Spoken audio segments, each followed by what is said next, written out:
Hello friend, चलिए आज हम लोग घटना चक्र बुक के आधुनिक भारत के इतिहास खंड से एक नया टॉपिक मुस्लिम लीग का गठन देखते हैं। अगर आप हमारे चैनल पर नए हैं तो प्लीज़ इसे सब्सक्राइब करें और शेयर भी करें। चलिए इसे अब स्टार्ट करते हैं। पहले नोट साइज को देखते हैं, फिर इसके क्वेश्चन और इसका सॉल्यूशन भी देखेंगे।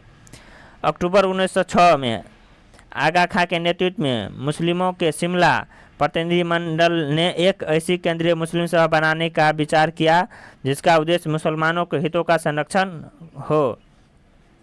आगा खां के नेतृत्व में शिमला में प्रतिनिधिमंडल ने केंद्रीय मुस्लिम सभा बनाने का विचार किया जिसका उद्देश्य मुसलमानों के हितों का संरक्षण करना हो।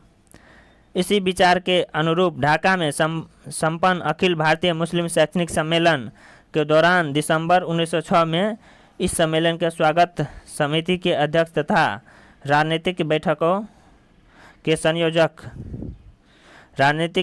संयोजक नवाब सलीमुल्लाह खां ने अखिल भारतीय मुस्लिम लीग के गठन का प्रस्ताव किया। सलीमुल्लाह खां ने अखिल भारतीय मुस्लिम लीग के गठन का प्रस्ताव किया। वक़ारुल मुल्क इसके अध्यक्ष थे।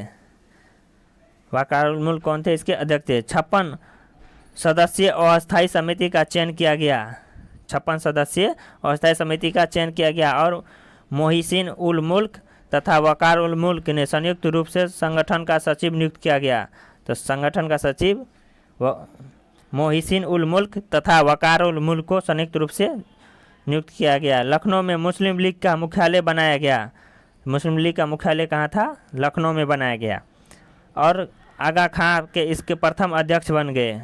प्रथम अध्यक्ष आगा खां बनाए गए। इस संगठन के 3 उद्देश्य थे: ब्रिटिश सरकार के प्रति मुसलमानों की निष्ठा बढ़ाना, लीग के अन्य उद्देश्यों को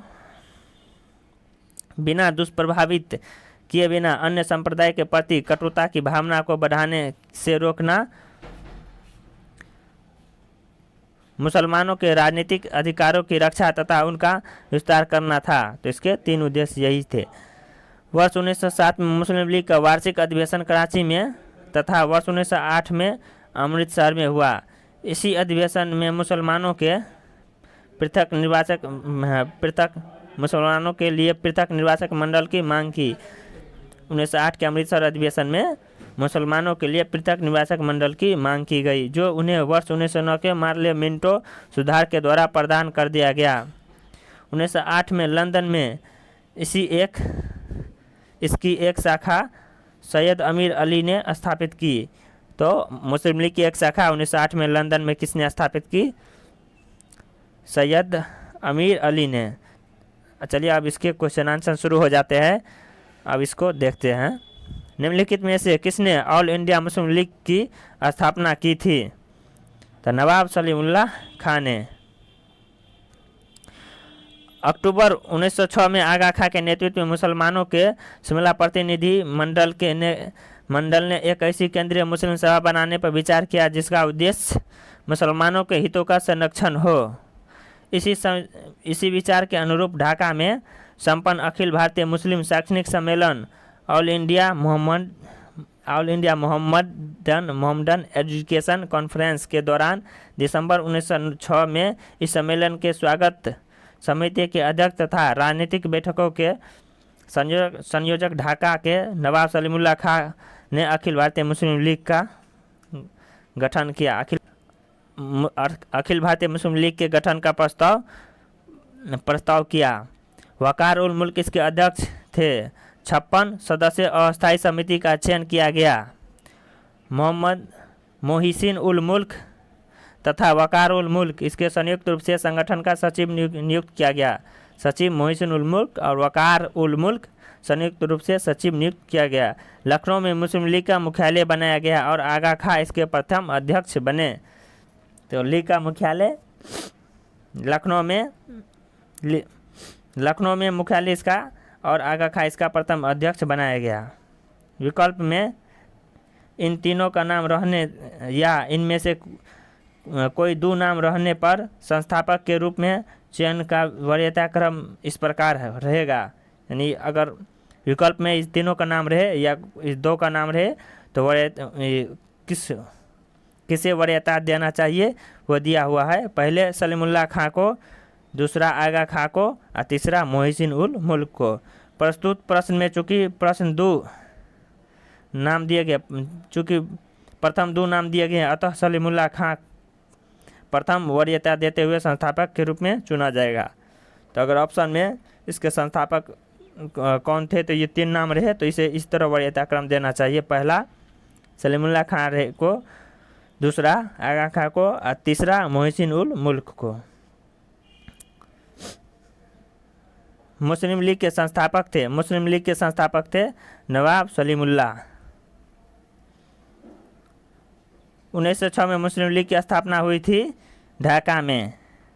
अखिल भारतीय मुस्लिम लीग की स्थापना किस वर्ष हुई थी?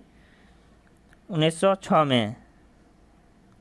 मुस्लिम लीग की प्रथम अध्यक्ष कौन था? आगा खां। नेक्स्ट क्वेश्चन है 1907 में मुस्लिम लीग का वार्षिक अधिवेशन कहाँ हुआ था? कराची में। 1907 में कराची में हुआ था। मुस्लिम लीग की स्थापना 1906 में ढाका में हुई थी। वर्ष 1907 में इसका वार्षिक अधिवेशन कराची में तथा वर्ष 1908 में अमृतसर में हुआ था।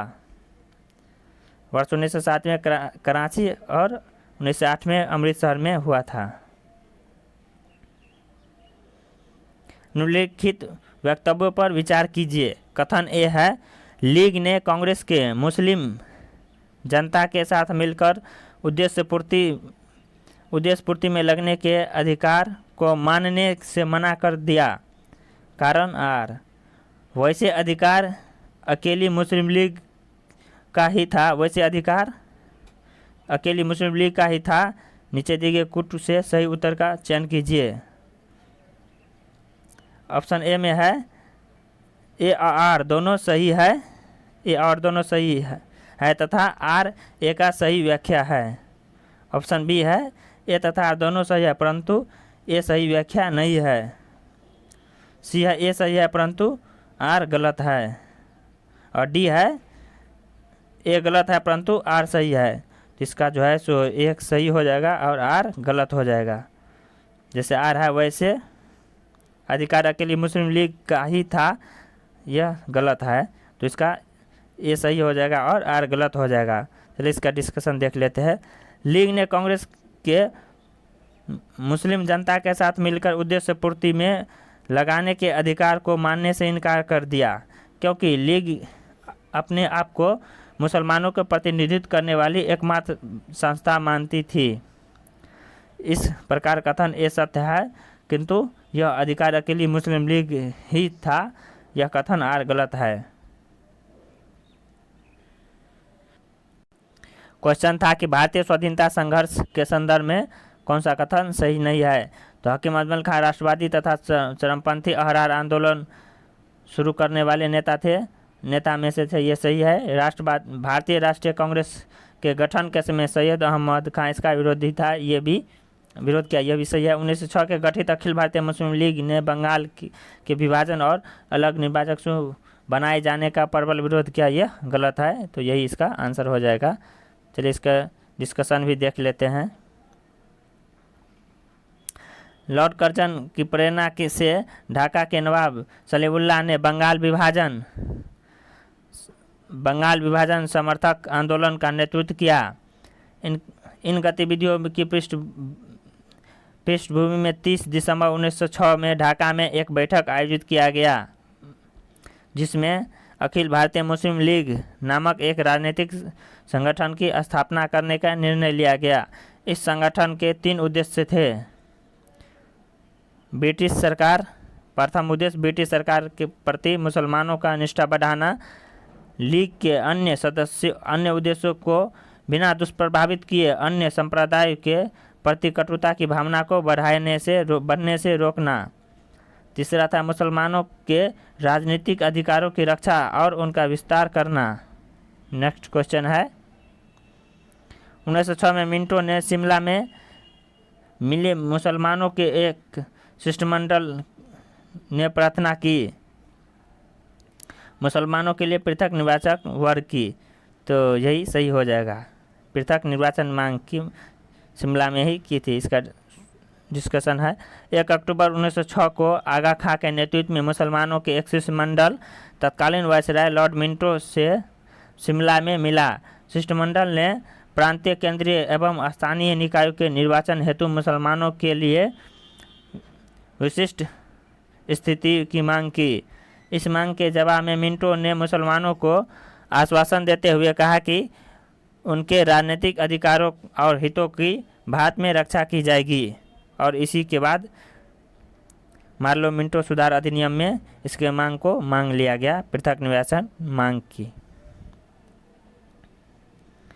सन 1908 में अखिल भारतीय मुस्लिम लीग की एक लंदन शाखा की स्थापना हुई थी। किस आगा खां की अध्यक्षता में नहीं, समीर अली की अध्यक्षता में, तो ऑप्शन बी हो जाएगा। लंदन में 1908 में समीर अली की अध्यक्षता में एक शाखा का, मुस्लिम लीग के शाखा का स्थापना किया गया था। इसका डिस्कशन है। मुस्लिम लीग का मुख्यालय लखनऊ में था।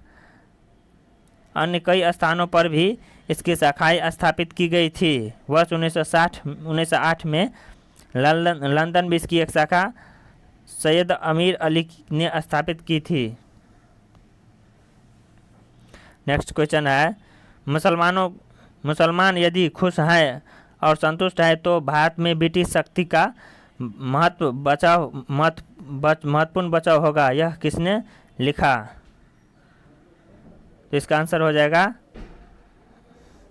W.W. हंटर ने। W.W. हंटर ने लिखा था कि मुसलमान यदि खुश है और संतुष्ट है तो भारत में ब्रिटिश शक्ति का महत्व बचाव होगा। W.W. हंटर ने लिखा था। इसका डिस्कशन है। W.W. हंटर ने अपने पुस्तक द इंडियन मुसलमान में लिखा था कि मुसलमान यदि खुश और संतुष्ट है तो भारत में ब्रिटिश शक्ति का महत्व बचाव होगा। चलिए, यह मुस्लिम लीग टॉपिक यहाँ पे समाप्त हो जाता है। इसके बाद नेक्स्ट टॉपिक शुरू हो जाता है। थैंक यू फॉर वाचिंग, और हमारे चैनल को सब्सक्राइब जरूर करें और शेयर भी करें। Thank you.